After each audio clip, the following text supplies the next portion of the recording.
So typically what we get as output of these systems is what we call a piano roll representation.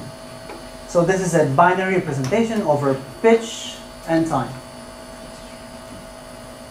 Or we might get as outputs a MIDI-like representation, which is essentially a list of notes. Each row is one note detected, start time, end time, pitch. Kind of similar to the way that MIDI files are encoded. And this could be the output of the transcription system, and this could be our ground truth. And we want to compare these two. We can do evaluation on the pitch detection. We can do evaluation on instrument assignment, on identifying pitches and also identifying the instruments. We can also estimate the polyphony level. How many concurrent notes did we have at a given time instant?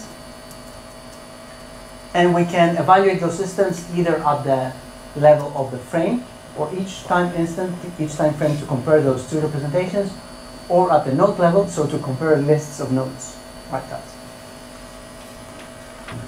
And people have proposed accuracy metrics. I won't go into the details, but I'm including the equations here for in case someone wants to try to work and evaluate such systems. Maybe more interesting is the node-based evaluation. So how do people evaluate these systems that output lists of notes? Say that a note is considered to be correct if its pitch is within a quarter tone of the ground truth pitch, so half a semitone plus or minus the ground truth pitch, and the onset is within 50 milliseconds before or after the ground truth onset, with a bit more flexibility on the offset because durations are a bit ill-defined in general, and it's hard for humans as well to transcribe and annotate durations properly.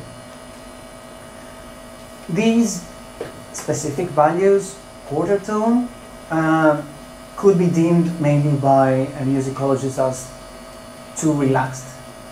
Maybe, I think studies have shown that we humans are able to discern different pitches by much finer resolution. And also 50 milliseconds might be considered to be completely unacceptable for some applications and for some cases, because I think we are able to discern notes that are even less than 10 milliseconds apart. I think this perceptual study has shown that. And on instrument assignments, we are not only trying to evaluate pitches, but we're also trying to assign its pitch to a specific instrument. So this further complicates the problem. The overall issue, however, we have with all these evaluation methods is that they're actually quite objective, in the sense that we're just comparing system outputs. We're not really going to the detail of what kinds of errors are acceptable or not acceptable by a transcription system. A lot of these systems, they can make octave errors. We might have a C4. It might detect both a C4 and a C5. This might be more acceptable compared to a system which tries to identify a C4 and detects a C sharp 4, for instance, so a semitone error, because this sounds much worse to us. Because it might not follow music theory rules, it might not follow our own expectations of the music. So there's a lot of work to be done on how to design metrics which are musicologically relevant or perceptually relevant. Any questions on metrics? Okay. So another small thing I wanted to mention about evaluation, especially to students who might want to do their project in transcription sometime, is that there is actually public evaluation happening every year at the so-called MIREX competition. So MIREX stands for Music Information Retrieval Evaluation Exchange, and it is an annual public evaluation campaign or competition, or a challenge as you might call it, taking place every year as part of the Izmir conference. And every year there are tasks related to transcription. For the frame-based task I mentioned, the node-based task, either for many instruments or just for piano, or for the stream segregation task, which is a more difficult one. Every year, the competition has a deadline around August, with results being published around October. And should you be interested, I would encourage you to participate. I think it's a really nice task. I have participated myself over some years. Just to give you an overview of numbers, if they mean anything, we still have some time until we reach a performance that might be considered to be good enough. We're still in the 70s, I would say. So there's still room for improvement here. This is the frame-based results. Node-based results, there are some people who have made some progress on this. However, both these implementations were made by companies, and therefore we don't really know what happened inside there. So we'd like to see what we can do a bit more in terms of extract some knowledge for improving transcription. Question on public evaluation. Okay. So now a brief mention of how does transcription relate to other problems, both in MIR, music information research, and also musicology. Music source separation. Music source separation is when we have one waveform, one input audio recording. We want to create multiple waveforms with separate sources. Maybe we have one mixture of many instruments. We want to create a separate recording for each instrument.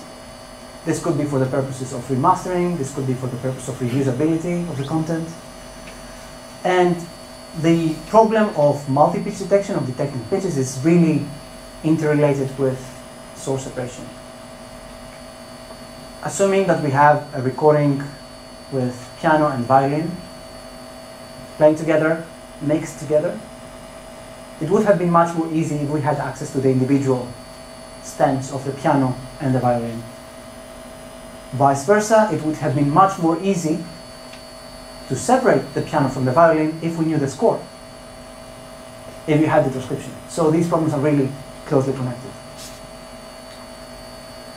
And over the years, there has been a lot of research. However, it still remains to be seen whether we can really join the systems together in such a way that they would actually work.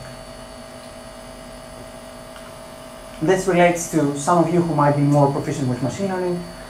This relates to the ongoing trend in machine learning nowadays, which is on multitask learning, on trying to create systems that can address multiple tasks. Score following. This is the process where you have access to an audio recording and a score, a reference score. And you want to align the performance, you want to follow the score as the performance goes along.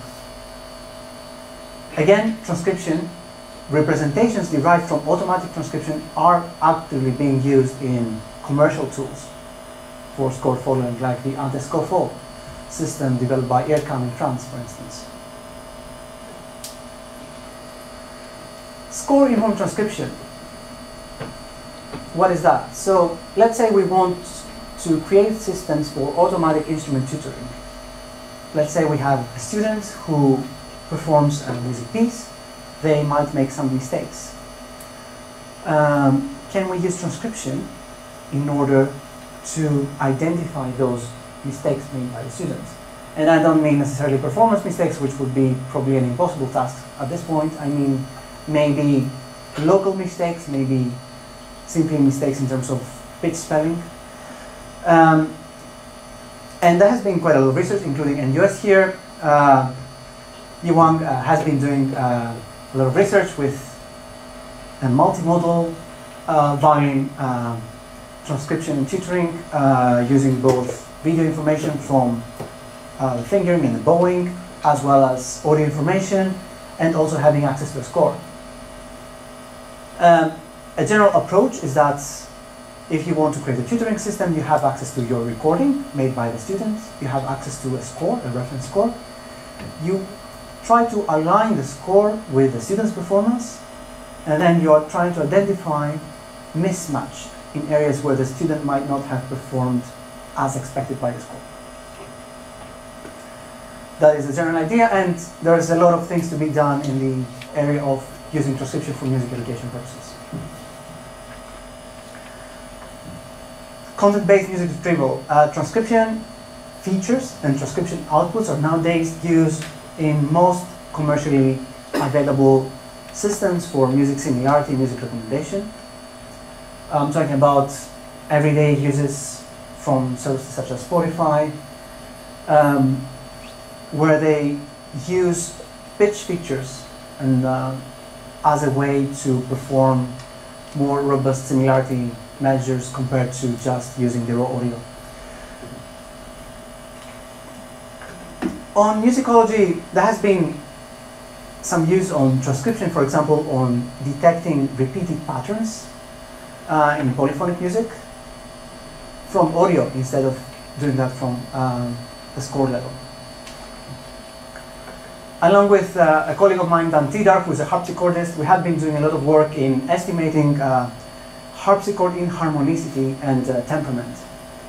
The idea being that back in the good old days, 17th century, people didn't tune their instruments using what we call nowadays 12-tone equal temperament, which is the standard tuning system used nowadays pretty much everywhere. They were tuning their instruments using different, what we call tuning configurations or temperaments, according to perhaps the directions of a specific composition, and different tuning configurations, different temperaments, they correspond to different possibly moods or emotions that the composer would like to convey. This requires very high frequency precision in order to determine those tunings, and we can do so using transcription. And we can study the evolution of tunings over the years for different recordings. More into physics and musical acoustics, we can also use transcription as a way to estimate parameters of instruments, to perform instrument modeling. Francois Rigaud was able to use transcription as a way to model the inharmonicity of a piano. The piano, as mentioned before, is inharmonic, and each pitch is differently inharmonic compared to the other pitches. The higher pitches are generally more inharmonic compared to the lower pitches. Each string in the piano is separate, so it abides to its own inharmonic rules. And we can use transcription in order to do that. Another way of using transcription, maybe we can use the raw output of transcription. So this is essentially kind of like a non-binary piano roll for visualizing a music performance. And we can use that also to analyze music performance. A lot of contemporary music does not really rely on Western staff notation or the existence of a rigid score. It relies more on non-binary, continuous aspects. It relies on new ways of representing timbre and pitch, and we can use transcription in order to do so. That was it about related problems. Any questions so far? Okay. Another brief section about software. Again, because of this tutorial, I wanted to share with you some resources so that you can easily implement something. So this list is not an exhaustive one, but I think it's fairly representative of the availability of systems which are publicly available right now across different languages. And this, where is the Hoffman one? Yeah, this is the Onset Springs one, which is, I think it's partially available in the sense that the training data is not fully available, but the pre-trained model is there, and the basic neural network architecture is also there. And there's also quite a lot of commercial software just for transcription. This is also a partial list of some of the software I'm familiar with. And yeah, unfortunately, the demo is not going to be happening because of the AV issues that we have. However, you're very welcome to try out Sonic Visualizer, which is the software which is released by Queen Mary University of London. Sonic Visualizer is software we are a cross-platform that we develop at Queen Mary in order to visualize and extract information from music and sound. It's not only for transcription. People over the years, PhD students, postdocs, have been developing different plugins for different functionalities. Myself, I have been developing a plugin called Silvet, which is for transcription. There are also plugins for source separation, alignment, chord recognition, key estimation, beat detection, and so on.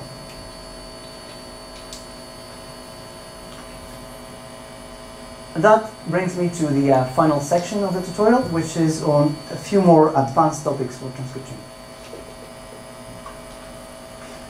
I want to go some more specialized cases for transcription, also reflecting some of the research done here at NUS. On transcribing percussive instruments, singing voice, non-Western music, and also on using a few more advanced techniques, such as language models for improving transcription, on creating systems that come up with what we call a complete transcription into staff notation, and also further research for evaluation. So for drums or percussive instruments, something like this maybe. So we usually have kick drum, snare drum, hi-hats, cymbals, toms. And this has developed a bit separately from what I've been talking about so far into the area of automatic drum transcription. The task here is mostly referring to transcribing solo drums or reducing percussive sounds in order to transcribe pitch sounds, and less maybe on transcribing both drums and pitch sounds together, which is relatively unexplored as an area. Drums operate a bit differently compared to the kinds of sounds I've been showing before. Percussive sounds, in general, do not exhibit clear harmonics. They might not even have any harmonics at all. Usually, you see activity almost across the entire frequency spectrum. You see activation in all frequencies. Depending on the drum type, you might observe some general frequencies happening, maybe in a broad range.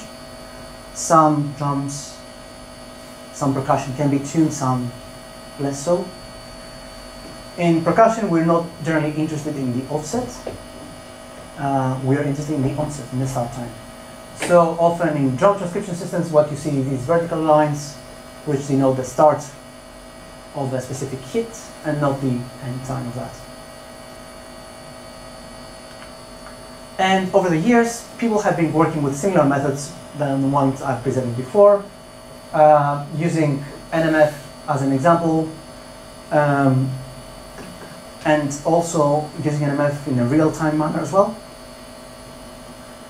One work I was doing a few years back with Sebastian Ebert was we were trying to come up with a system that was able to transcribe both drums and pitch sounds at the time. The application was for jazz music.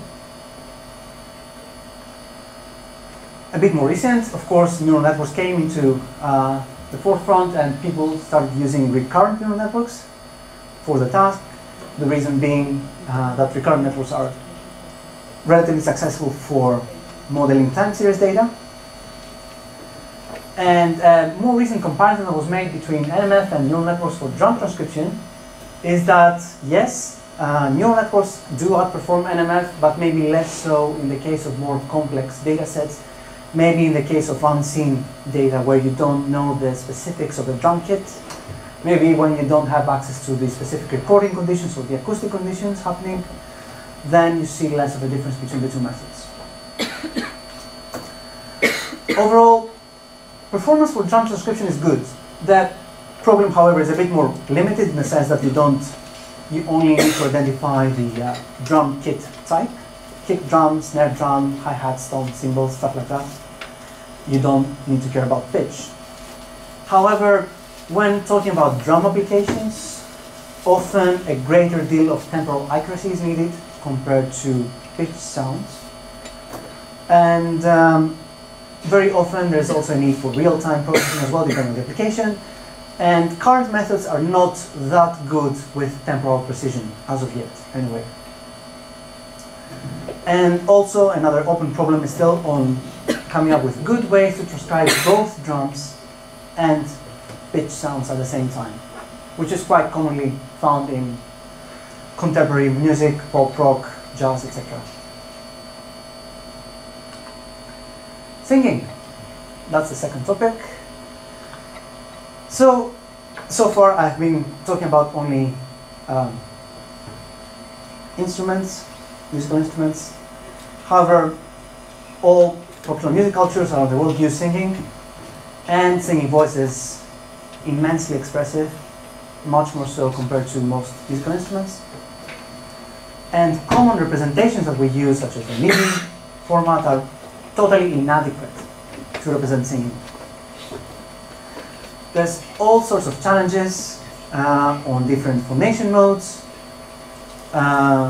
voiceless, breathy, pressed, different singing styles. We have choral singing style, pop, theatrical, overtone singing, so on.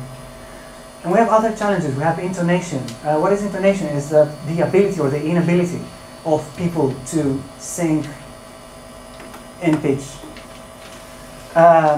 Drift. When we start singing, at some point we start drifting from our reference pitch towards some sort of other pitch.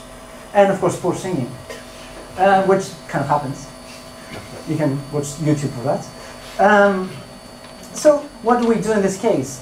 We usually have a very sort of fuzzy output in terms of pitch when we're talking about singing voice, which would need to be quantized into maybe pitch in MIDI scale or semitone scale, something like that, and temporally segmented. However, by doing so, we lose all that interesting information about the vocal performance. Singing voice, we mostly nowadays, in the context of our research in music information retrieval, is addressed mostly throughout the problem of monophonic pitch detection, which could be considered to be solved. State-of-the-art methods include Melodia, the Pidgin algorithm, and more recently the CREP algorithm. The latest one is one of these end-to-end convolutional neural networks. And here is the link for Tony. This is one other software we have been developing at Queen Mary, which is meant to transcribe and analyze singing voice. Challenges on that is that we have not yet been fully successful for tracking pitch over time for singing voice. We have not really addressed a lot of different vocal techniques. We have not really addressed the problem of pitch drift. Current methods are simply not successful for transcribing both singing and instrumental accompaniment. Recently, with my colleague Rodrigo, we're trying to see what would happen for transcribing music with multiple singers, such as this one. Oh God, how faithful God. So we're trying to do some experiments with chorals and with barbershop music, and we're trying to identify the pitch as well as try to assign the pitch to a specific singer, soprano, alto, tenor, etc. But still, there's quite a lot of research remaining to be done in the area of trying to transcribe singing, which is in the non-monophonic case where you have either accompaniment or you have multiple people singing at the same time. And the other aspect of singing is that, of course, it also contains spoken words, contains lyrics. And this is a slightly separate problem which we call lyrics transcription. In this case, you have as input an audio recording and you want to recognize the lyrics automatically. In order to do so, a good approach might be first to detect the phonemes, in the same way that we do for speech recognition. And most research for lyrics transcription is in fact based on the way that we do automatic speech recognition. Very much so also because there is a lack of data, of annotated data for lyrics transcription, so we have to rely on maybe pre-trained models for speech recognition, maybe slightly adapt them for singing. Another reason for maybe transcribing lyrics is that because vowel types can be important when distinguishing the colors in singing voice as well. And usually the systems for singing transcription come up something like this. Maybe the non-neural network ones. We have input audio recording, we extract a spectrogram, we extract some features, we have an acoustic model, and then we have a language model. The language model is trying to predict a natural sequence of phonemes and words so that it makes sense maybe in a language in the sense of grammar and syntax, for instance. And usually we have a signal spectrogram, we detect the phonemes, based on the phonemes, we assign words and then complete sentences. However, as mentioned before, there's a lack of annotated data. There is the aspect of the challenge of trying to transcribe singing voice in the presence of accompaniment, instrumental accompaniment. And as what he has been doing here, for example, is on mispronunciation as well. You cannot assume when transcribing the lyrics that the pronunciation is going to be, Oxford-style pronunciation, something like that. Things get different in real life. I would think language models would be pretty hard for singing as well, because lyrics tend to be more like poetry rather than... This is a classical, that's totally true, because I remember last year was it that someone tried to create a system for lyrics transcription. They trained their language model based on the Reuters news corpus. It's like terrible. Yeah, but to address this question, we could probably use the lyrics kind of corpus alone to do the training. What do you think? You could. That would certainly help, but That's a lot of lyrics are very, very strange. That's what makes them good lyrics. They're unusual combinations of words most of the time. Yeah, I'm going to go into a bit more detail in language models later on, but I think it's maybe my personal view is that in music, each composition might essentially have its own language in a way, both in terms of lyrics and the pitches present. There are commonalities and music theory rules and all that, but relying more on the composition itself, the piece itself, might be more useful cue and exploiting maybe repetitions within the cue rather than relying on a language model that might not reflect these unpredictable lyrics, for instance. Personal view, again. So, non-Western music, the third subtopic here for advanced transcription. So, the vast majority of research, both in music information research and specifically for music transcription, is maybe unfortunately focused a lot on Western music. However, this is called, some people might call it Eurogenetic music. It generally assumes 12-tone equal temperament. We generally assume that, let's say, we have the frequency space of 1 octave, and we split that into 12 different semitones. In the case of 12-tone equal temperament, we equally divide the octave into 12 semitones. However, this doesn't really happen in music cultures around the world, which might have different ways to configure pitch. For example, cultures in the Middle East using the Makam modes, they are generally dividing an octave into 53 microtones. And this poses also quite a lot of problems on how do we develop systems that are able to detect pitch in such fine scale. Another assumption is that of monophony or polyphony. Again, monophony I refer to when we have one note at a time. Polyphony when we have multiple notes at a time. However, in several music cultures, this could be Indian music, this could be music from China, this could be music from the Middle East. We have heterophony. We have one main melody which can be interpreted by multiple instruments in different ways, possibly, but not necessarily in different octaves. Another assumption is the fact that we are usually relying on major or minor modes, whereas in fact, in Indian music we have tens of ragas. In Turkish and Middle Eastern music we have tens of makams. So different modal styles, which are not really reflected by the kind of research we are doing. And sporadically, over the past few years, there has been some research on bringing more world folk or traditional music into the forefront of music information research. On flamenco, on Turkish makams, on Chinese opera, on Irish fiddle, some examples, limited though. Increasingly so, there is the computational ethnomusicology community is picking up a bit on using some of these methods for world music analysis.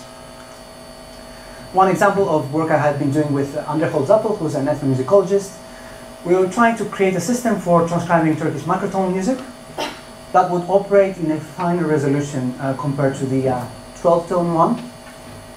In this case, the system was able to transcribe pitch on a 20-cent resolution. What is a cent? A cent is a subdivision of a semitone, and one semitone consists of 100 cent. So 20 cent is essentially 1/5 of a semitone in terms of resolution. So this is a kind of a recording that we're trying to transcribe.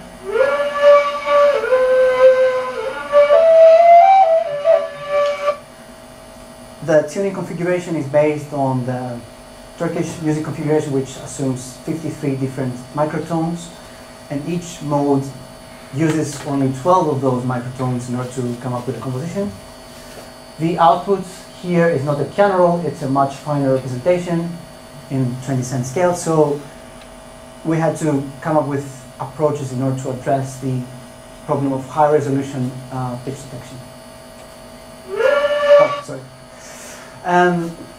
More broadly on world and traditional music, at Queen Mary and UCL and City University, we have been collaborating together on trying to transcribe recordings from the British Library's World and Traditional Corpus and providing those transcriptions to ethnomusicologists and making those transcriptions available. Still though, the British Library has only access to recordings from a few countries. I don't know if you can see that clearly. So the grey countries are the ones we don't have access to. We only have access to mostly UK, Ireland, and former colonies, or the Commonwealth countries as it might be called. And there's a lot to be done in the area of transcribing non-Western music with respect to getting access to data, which is really tough, and specifically annotations, to decide on whether we need to focus more on what musicologists would call music universals, so universal representations of music versus culture-specific transcriptions. Different cultures have their own music notation systems, whether we need to come up with systems that describe, that transcribe a specific, using a specific notation system, or we try to come up with a general purpose solution to suit different cultures, maybe a more abstract representation of pitch and time. There is also the problem of prescriptive versus descriptive notation, in the sense that usually in world folk traditional music there's no score, and we are able to produce maybe a descriptive notation which describes the performance, but we're not yet able to properly come up with a descriptive notation, a recipe for reproducing that performance, let's say. And there's an ongoing engagement with the world music community. The folk music analysis conference, for example, is aimed to bridging together computer science and ethnomusicologists towards this area. Another topic I wanted to briefly touch upon, which was the use of language models. So most approaches I've shown you so far were purely audio-driven. We just have the audio, we have the model, we hope it's going to work. The errors that these systems make are not really meaningful, and they could be avoided if we integrated some musical knowledge. Maybe from harmony, from key, from music structure, maybe from composition rules. And this is really the way that speech recognition works. Systems for speech recognition, they do rely on the audio signal, but they also have a language model in the back, which would help with word disambiguations, which would help predict what is the next word to come. The problem, of course, is that music is a bit more complex compared to speech, at least in the sense of having many concurrent events happening.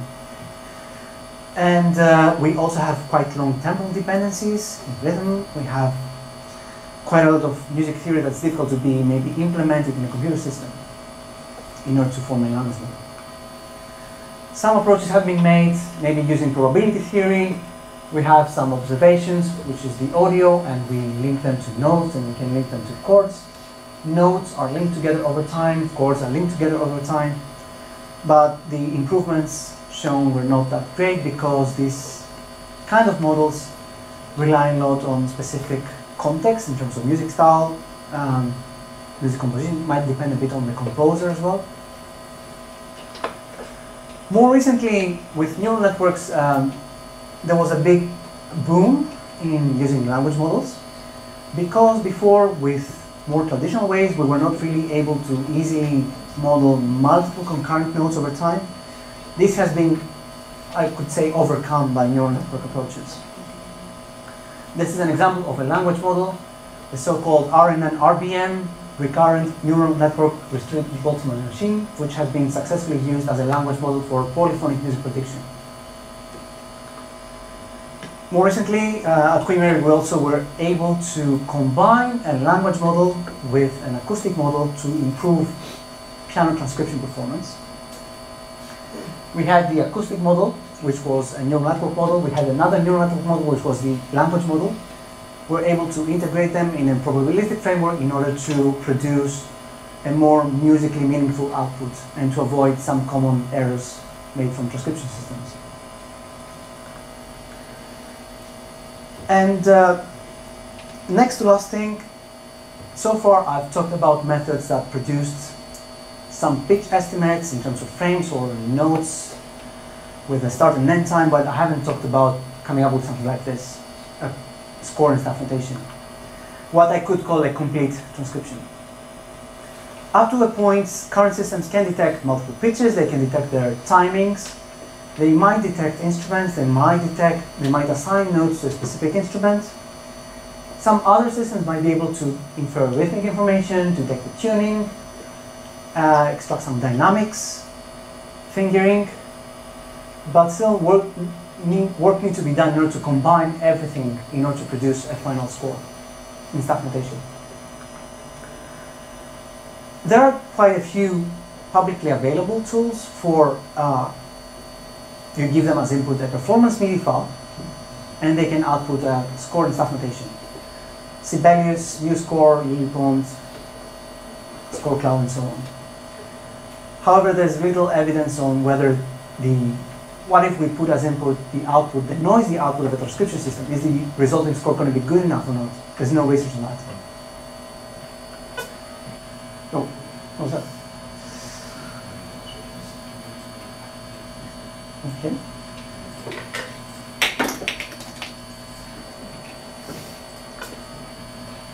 Again? And try to click it is not recording. That's it. This is nice. Okay.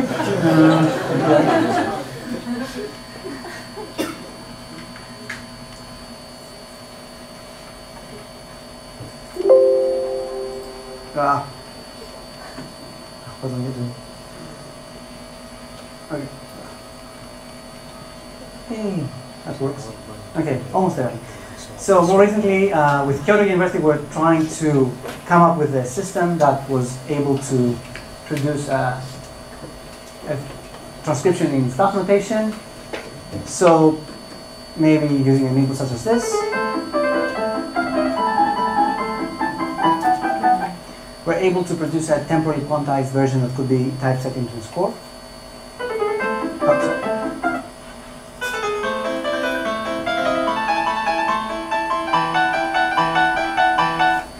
So still some mistakes, but at least the timings are appropriate.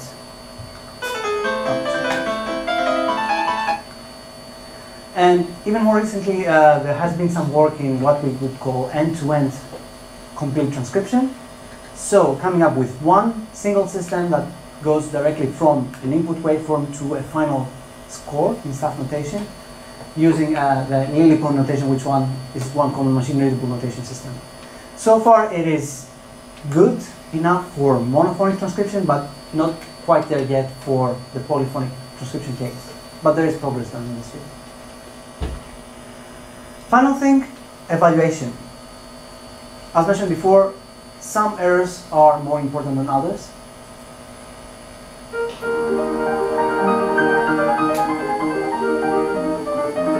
Maybe some notes in this performance could be deemed to be more musically important compared to others, and their correct or incorrect detection could be more important compared to the incorrect detection of some other notes in the accompaniment here.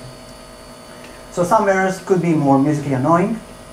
Usually harmonically related errors, octave errors, are less annoying compared to, let's say, a misidentified semitone error. When we have wrong notes outside the scale, is usually more annoying compared to having mistakes within the scale. So the annoyingness, however, depends on the actual application. And when we play back a transcription, if we miss some notes, that's less annoying compared to having extra notes in the transcription. And currently, I'm trying to run a study with musicologists on trying to evaluate the quality of the errors that these transcription systems make. And I have some ideas about how to design musically meaningful measures, which will still need to be implemented. We need to analyze how music teachers grade music dictation in order to get some inspiration, even though these errors might not be represented from the errors made by computers. We can also have subjective listening tests with different types of errors generated by systems and ask people to evaluate them. But it's quite difficult to find qualified people to do so. The study I'm running right now, it's been running for 1 year. We've found, I think, 8 qualified subjects who are proficient in music transcription and are willing to give their time to do so. And that was it. I hope I was able to convince you on the merits of music transcription. It does still continue to attract interest in the music information retrieval community, but maybe interestingly so, also if you go to these big machine learning conferences, you might also encounter papers that are devoted to this. The performance of such systems has increased over the last decade, but they're still quite far apart from what might be considered satisfactory. However, if you constrain your application to a specific model or specific music style, then you can get a decent performance. And in any case, even noisy features, noisy outputs from transcription could still be useful for more high-level applications, such as for chord recognition, for key recognition, for music similarity recommendation, and so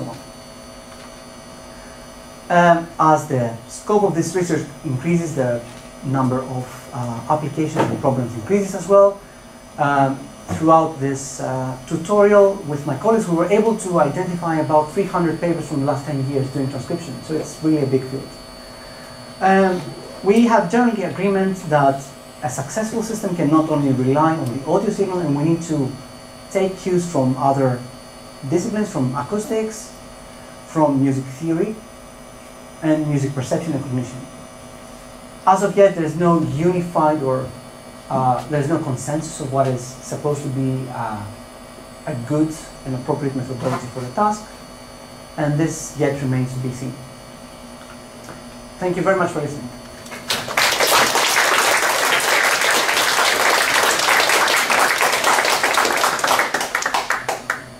Do you have any questions?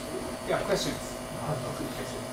So many of the researchers we've seen today are based in classical context. We've seen all those are based on traditional instruments.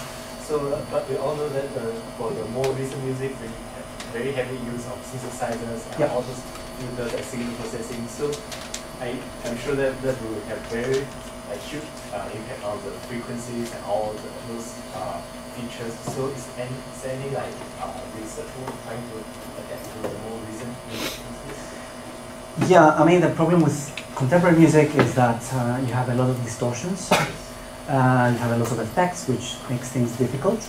At the same time, you might not want a proper transcription of those pieces. For pop rock, usually what you get is a lead sheet transcription. For example, Sony has been working a lot on that, coming up with transcription of the melody and the bass line, for instance, which could be enough, so you don't need to transcribe everything basically. Yeah. Any question? Yeah, just more comment. I was going to say that if, you're saying that if the transcription system is going to make mistakes, it's nicer if the notes make musical sense. In some ways, if you're going to have transcriptions that need human cleaning up anyway, yeah, it's probably better to have errors that stand out more. Makes sense. Yeah, I think I agree with that. So yeah, you aim for that. You aim for things that are easy to correct. Yeah, yeah. If you want to correct the errors, then yes, it might make sense to have the out of key semitone errors compared to the harmonic ones. Yeah. But if you just want to get the transcription out without any correction, then maybe a language model which would clean up the messy bits. It's hard to see what the purpose of just getting a transcription and playing it back would be anyway. There are actually applications in this. So Earcam, over the past few years, they have been successfully using transcription systems for their performances, for automatic accompaniment purposes, for instance. Another thing is that when using transcription as a downstream task, let's say for chord estimation, then fixing up some of these semitone errors would then create a more reliable, high-level estimation. Any questions? Any other questions? So how do you relate pitch estimation, the problem pitch estimation for singing voice to the problem Benetos transcription? It's really apart at the moment. The problem of lyrics transcription and pitch estimation is quite distinct so far, and there's only been a bit of progress, I would say, the past year on trying to create an integrated system that addresses both. Yeah. So is it really helpful to incorporate the pitch information towards the acoustic modeling for singing voice? Yeah, they're kind of different, but I mean, it's really tough to transcribe singing voice if you don't know the pitch, the exact pitch, because it fluctuates quite a lot. I think it's much easier if you have information on the pitch. It would be much easier to identify the lyrics afterwards. I think that's my hypothesis. Yeah. Okay. Any more questions? If not, let's actually put our hands together and thank Emmanouil for an excellent tutorial here.